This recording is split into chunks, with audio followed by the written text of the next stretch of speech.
گفتگو کا آغاز برگیڈ صاحب آپ سے کروں گا. برگیڈ صاحب فرمائیے گا اس دفاعی معاہدے کے حوالے سے یقینی طور پر اس دفاعی معاہدے کی اہمیت کے اوپر آپ بھی ہم بھی بہت مرتبہ گفتگو کر چکے ہیں جب سے یہ معاہدہ ہوا ہے. سر یہ فرمائیے کہ یہ معاہدہ جو ہے ان تینوں ممالک کے درمیان تعاون سے دفاعی تعاون سے آگے بڑھ کر ایک وسیع تر اسٹریٹجک پارٹنرشپ کی بنیاد بن سکتا ہے.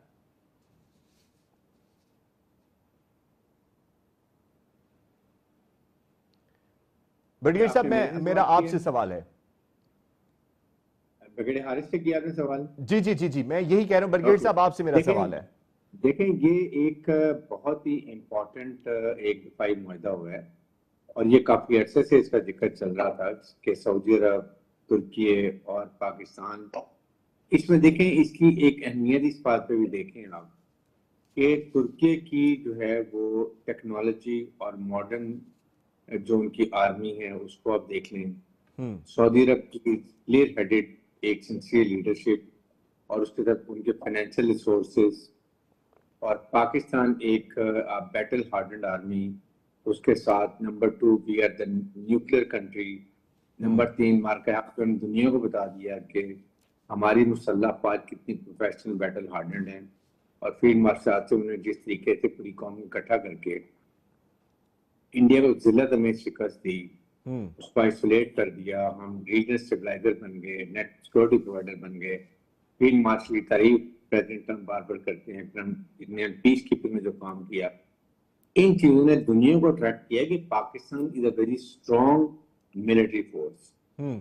اس لیے everybody started looking toward Pakistan. خاص طور پہ ایران اور امریکہ اور اسرائیل لڑائی کے اندر یہ خلیجی ممالک جو فیل انسیکیور تھے کہ انہوں نے اتنا پیسہ خرچ کیا اور اس کے بعد جب وقت آیا تو امریکن چھوڑ کے ان کو اسرائیل کی پروٹیکشن چلے گئے and they left alone.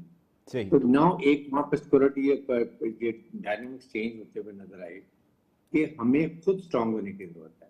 nobody can defend you. آپ کو اپنے آپ کو خود اسٹرانگ ہونا ہے.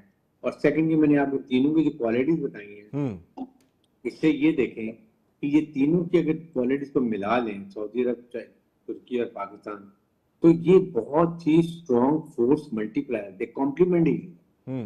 اور اگر یہاں پر آپ دیکھ لیں کہ یہ ٹیکنالوجی کچھ عرصے کے بعد کتنا اسٹرانگ ہو جائے گا اور اس ریجن کے اندر. اور پھر سیکنڈ یہ کہ یہ ایک دفاعی معاہدہ ہے، اس میں کوئی آپ کا اوفینسو ڈیزائن نہیں ہے. It is just for deterrence کہ ناٹ کہ ادر کوئی دنیا میں بھی کوئی ہماری طرف میلیاں نہ دیکھیں. انڈیا میں سفید ماتم اس لیے بچا ہوا ہے کہ آپ اگر پاکستان نے الون انڈیا کا یہ حال کیا تو اگر آپ دوبارہ کبھی فالس فلیگ آپریشن کرے، اسٹیٹ ڈرامہ کرے، سرجیکل اسٹرائک کرے یا اٹیک کرے، سی یہ تین ملک مل کے انڈیا کا کیا برکس نکال کر